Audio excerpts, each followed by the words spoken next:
right now, you are carrying a 3,000-year-old crime scene right in your vocabulary. Which is, pretty wild thing to think about. It really is. Because if you were to open up your text messages or your work emails at this exact moment, I guarantee you would find half a dozen words forged in ancient Greece. Oh, absolutely. And you probably used a word today that was born from an act of literal premeditated cannibalism. Yeah, we tend to treat the words we use every day like loose change in our pockets. Right. You just reach in and grab a handful. Exactly. You reach in, you grab a handful of syllables to buy a cup of coffee or send a quick update, and you don't really inspect the coins themselves. You just spend them. Right.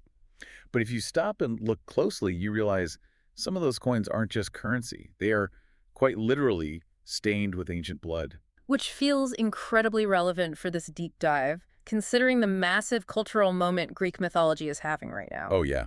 It's everywhere. You literally cannot open a browser or scroll through an entertainment feed without seeing something about Christopher Nolan's epic new movie.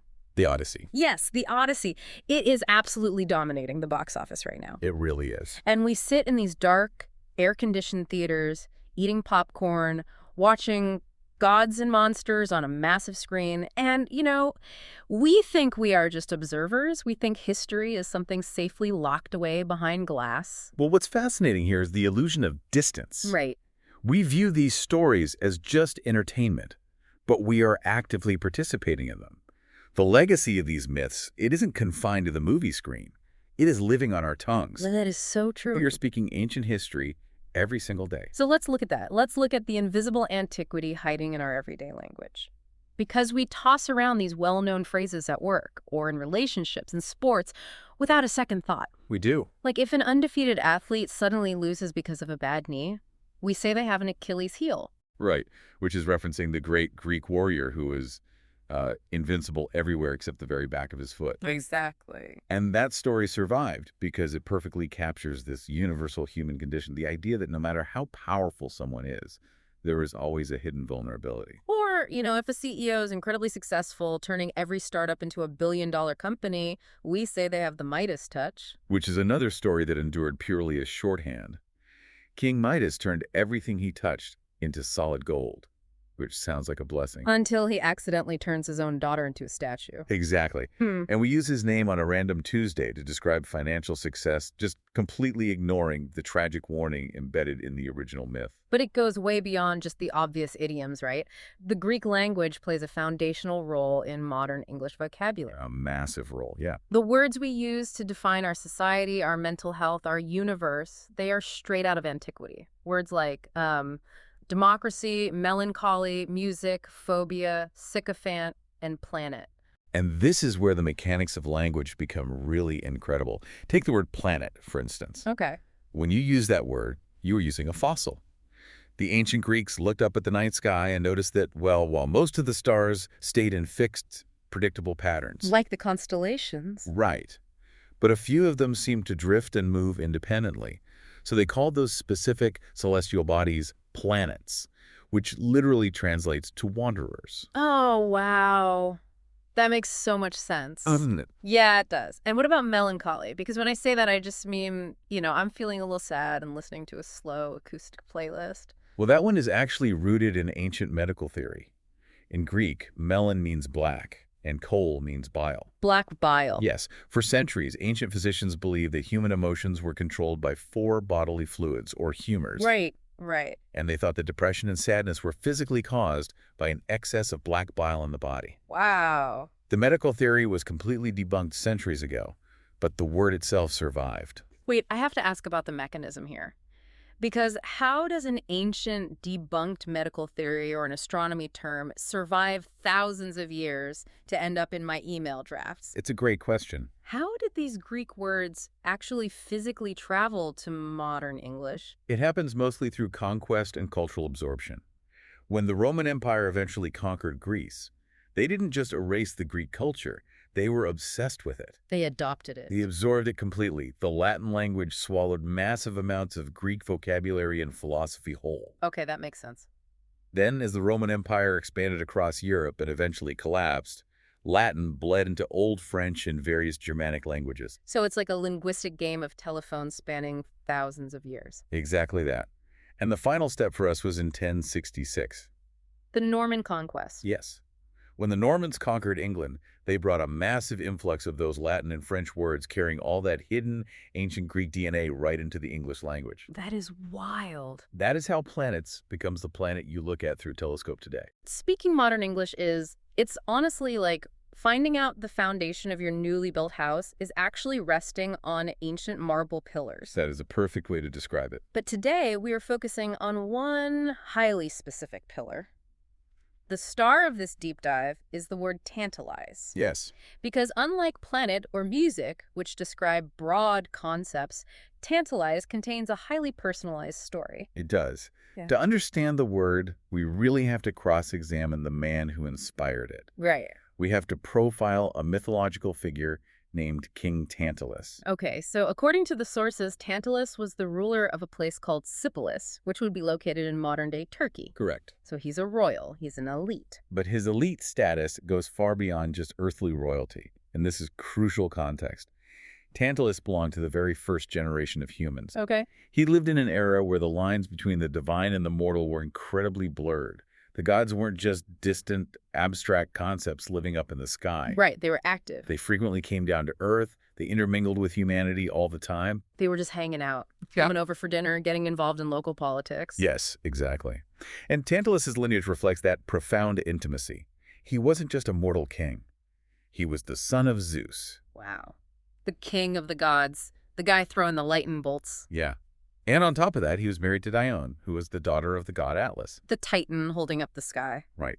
So you have this man who is a supreme ruler on earth, the son of the supreme deity, and married into another divine family. The historical texts describe him as rich, arrogant, and highly inquisitive. Here's where it gets really interesting.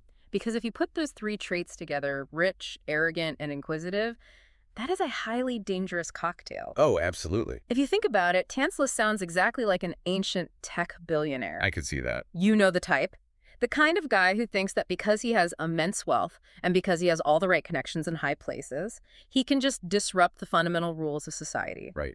He thinks the laws that apply to regular mortals simply don't apply to him.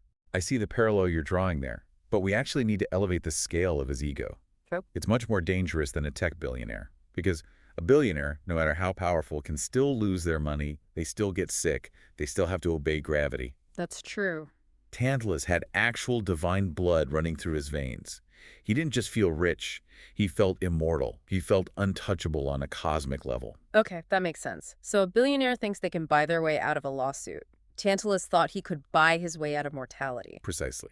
And when a person possesses that much unearned ego, that inquisitive trait the texts mention becomes incredibly destructive. How so? Well, curiosity in someone like Tantalus doesn't look like a healthy desire to learn. It looks like a relentless desire to test boundaries, to see exactly what he can get away with. And that arrogant, untouchable mindset sets the stage for the defining event of his life. Tantalus gets the ultimate VIP invitation. The biggest one possible. He is invited to a feast at the absolute most exclusive venue in the cosmos, Mount Olympus. Which is huge.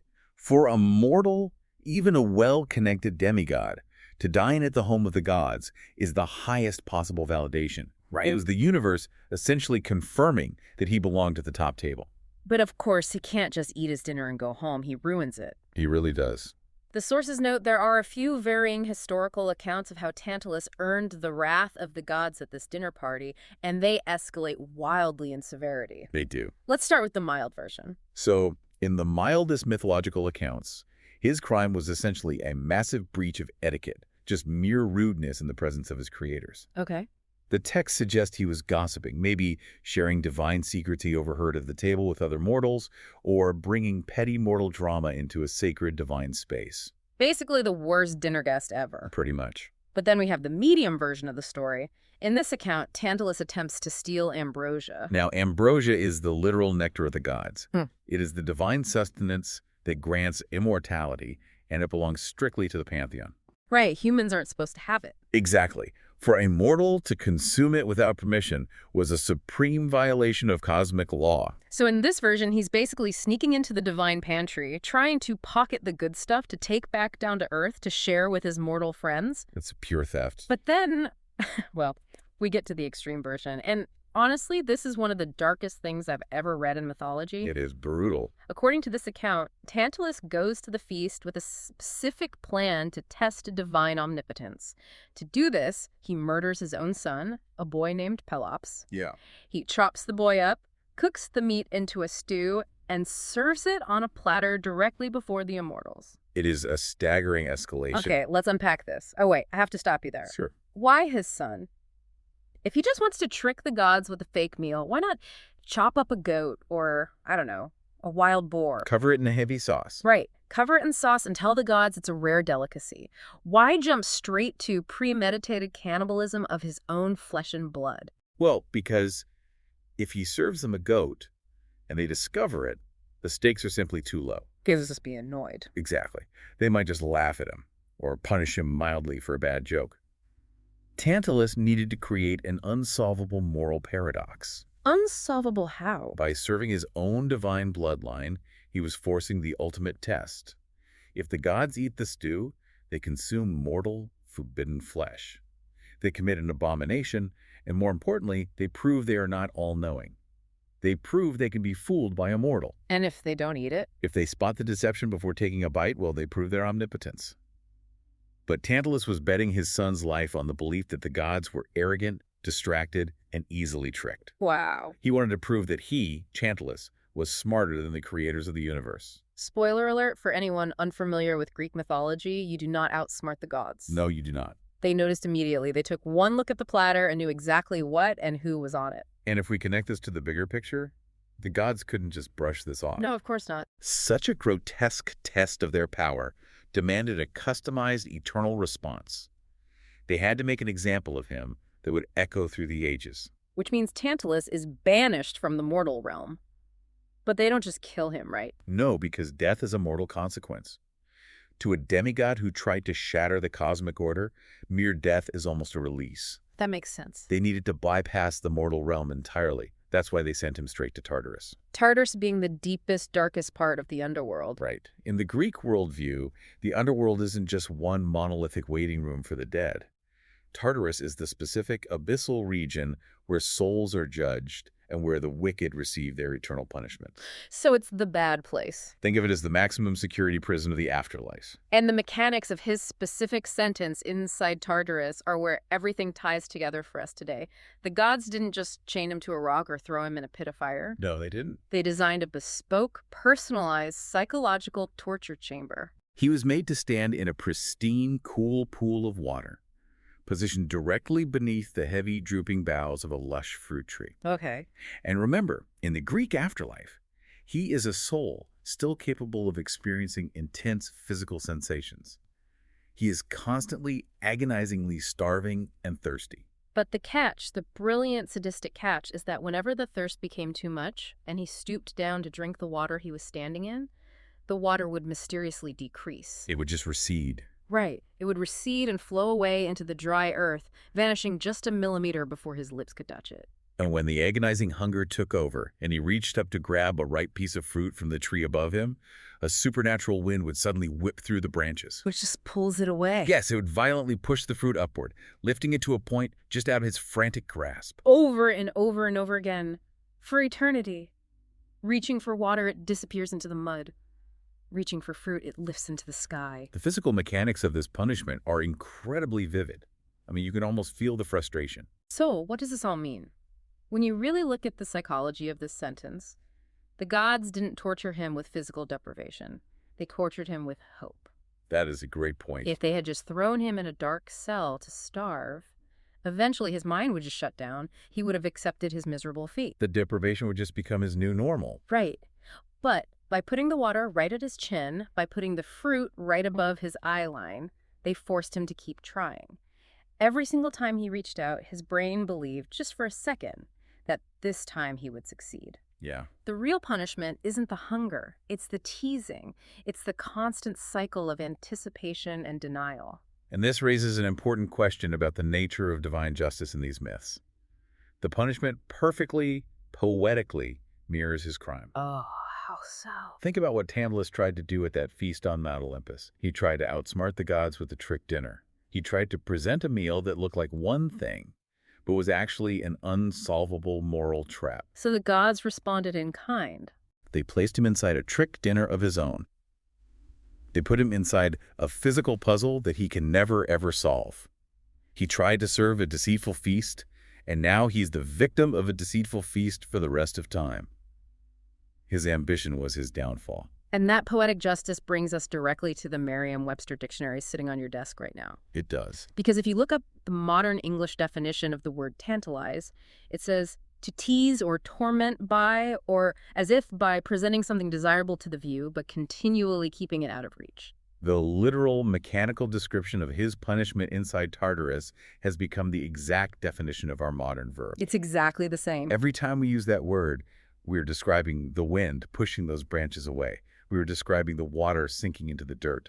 Just think about the incredible journey we just took you on over the last several minutes. We started with the glowing screens of a modern movie theater showing Kристофера Nolan's The Odyssey. And then we traveled back thousands of years to the shores of ancient Turkey, profiling an arrogant, untouchable elite who thought he was immune to the rules of the universe. We watched the evolution of language, seeing how the Roman Empire and the Norman conquest carried ancient Greek vocabulary across continents and centuries. We crashed the most exclusive, horrifying dinner party on Mount Olympus, witnessing a psychological experiment involving unspeakable cruelty. We descended into the absolute darkest depths of Tartarus to watch a bespoke torture chamber operate in real time. And finally, we landed right back in the palm of your hand. Right back to everyday life. In a word you might use to describe a dessert menu or a trailer for an upcoming movie or a promotion at work that keeps getting delayed. Because language is a living, breathing thing. Yeah. You are carrying ancient mythological history in your vocabulary every time you speak. It really is wild to think about. It completely changes how you view the act of communicating. You aren't just conveying information to a friend, you are invoking the ghosts of antiquity. You are keeping these ancient lessons alive. So, as we wrap up this deep dive, I want to leave you with one final provocative thought. Okay. Something to chew on the next time you send a text message or draft a quick email. I like this. If King Tantalus, this arrogant first-generation elite who thought he was smarter than the cosmos, if his one terrible choice immortalized him forever as a verb for eternal frustration, what modern blunders, scandals, or public figures might be cemented into our everyday vocabulary 3,000 years from now? Will the names of today's disgraced billionaires or corrupt politicians become verbs in the year 5000? Exactly. And more importantly, what ancient, unremembered story are we living out right now, hidden in the syllables of our own words without even knowing it? Next time you reach into your pocket for a word, take a second to look at the coin before you spend it.